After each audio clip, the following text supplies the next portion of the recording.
Apakah Stan bisa terbang? Jawabannya bisa iya dan enggak. Tentunya gimana Araki.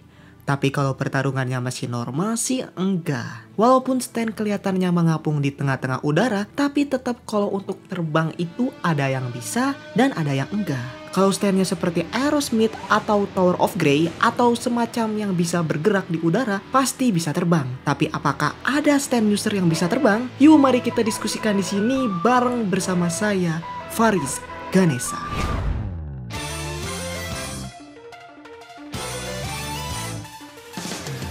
Pertarungan antara Stan user yang pertama dan yang paling mengawali semuanya adalah di part 3 Stardust Crusader. Apalagi pada saat Jotaro melawan Dio. Kita bisa melihat pertarungan mereka yang awalnya nggak normal, makin nggak normal aja. Sampai suatu ketika kita melihat mereka ini sedang terbang di atas udara. Dan di situ kita berpikir, ternyata mereka bisa terbang selama ini? Kenapa nggak dari awal aja? Itu juga yang pertama kali saya pikirkan ketika saya menonton Jotaro versus Dio final. Dan ternyata mereka itu tidak bisa terbang. Kalau Jotaro dan Dio bisa terbang, Jotaro itu nggak akan capek-capek nonjok tembok buat ganti arah ketika ia sedang dikejar Dio. Ia membutuhkan sebuah tenaga yang besar agar bisa meloncat lebih jauh lagi dan bermanuver di udara. Seakan-akan mereka itu sedang terbang di dalam penglihatan kita. Sama halnya ketika Dio melawan Kakyoin. Ia loncat ke sana kemari agar ia itu dapat momentum di udara lebih lama lagi.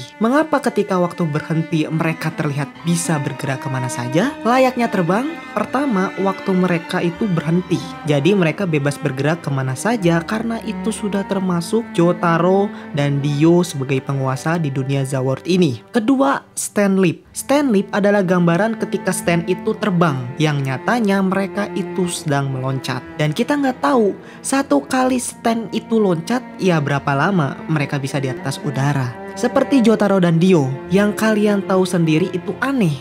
Seperti namanya JoJo Bizarre Adventure. Polnareff gimana? Dia juga bisa terbang? Enggak, dia itu diangkat oleh Silver Chariot, bukan terbang. Jadi kelihatannya kayak mengapung aja gitu. Bagaimana dengan Giorno bang? Dengan Golden Experience Requiem-nya? Jelas-jelas kalau mereka itu terbang. Kalau ini yes, bisa dibilang mereka itu terbang. Sebenarnya ada beberapa alasan juga. Karena ini epic momen perkenalan GR, kalau nggak terbang itu rasanya kurang pas aja. Tapi bang, Silver Chariot Requiem ini nggak bisa terbang kok. SCR ini pertama belum sempurna karena Polnareff itu tidak punya cukup kekuatan untuk mengontrolnya. Dan kedua karena ia nggak bisa terbang. Polnareff ini hanya berkeinginan untuk menjauhkan Arrow Requiem ini dibawa lari sejauh-jauhnya dari orang-orang. Jadi nggak akan ada orang yang bisa make. GER yang bahkan panahnya itu bersatu masuk ke dalam dirinya ini membangkitkan potensi dari Golden Experience. Intinya kekuatannya itu udah max dan OP, makanya ia bisa terbang. Sama kasusnya seperti Made in Heavens.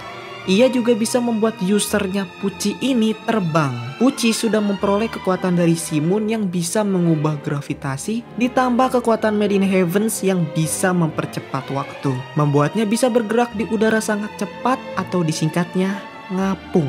Lalu bagaimana dengan Divorce Love Train? Apakah ia bisa terbang dengan Funny Valentine? Kelihatannya kan bisa terbang tuh bang. Jawabannya adalah tidak. Mungkin karena kita melihatnya bergerak di atas udara, kita simpulkan bahwa ia itu bisa terbang. Tetapi itu hanya Funny Valentine yang sedang bersembunyi di celah dimensi dan bergerak cepat layaknya kereta. Jadi yang seperti kita tahu ternyata ada user Stan yang bisa ikut terbang dengan Stannya dan ada yang enggak. Yang terbang itu bukan berarti ia itu terbang.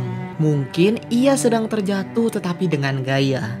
Menurut kalian sendiri gimana? Apa ada yang kelewatan atau lebih menarik lagi? Komen di bawah ya. Makasih banget teman-teman yang udah nonton dari awal sampai akhir nih. Dan terus saya ada rencana, tapi kayaknya nggak cuma rencana nih, bakal bener-bener di akhir JoJo Leon nanti kita akan baca live. Tapi berhubung kalau JoJo Leon ini ya suka update-nya tuh malam-malam, jadi nggak akan malam-malam deh.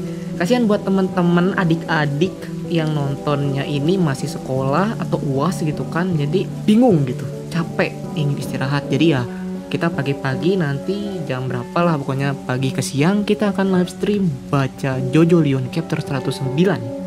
Jadi bagi yang UAS ya bolos saja. Pokoknya sampai akhir saya ingin kita baca JoJo Leon ini bareng-bareng. Jadi kita tahu gimana akhirnya. bersama.